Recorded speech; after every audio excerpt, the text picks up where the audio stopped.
Fancy dress speech on Mahatma Gandhi. Namaste everyone.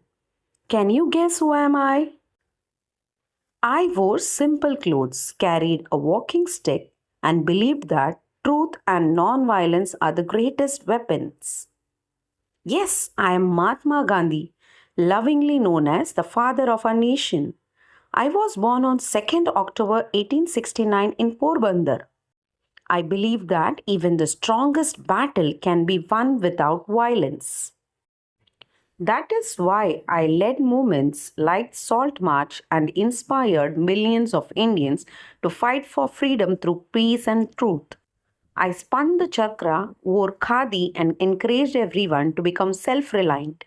My message was simple: be the change you wish to see the world. Children, always remember, speak the truth, respect everyone, help others, and never solve problems with anger or violence. I may have lived a simple life, but my dream was great: a free, united, and peaceful India.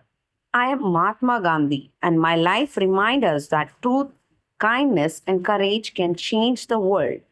Jai Hind. Thank you.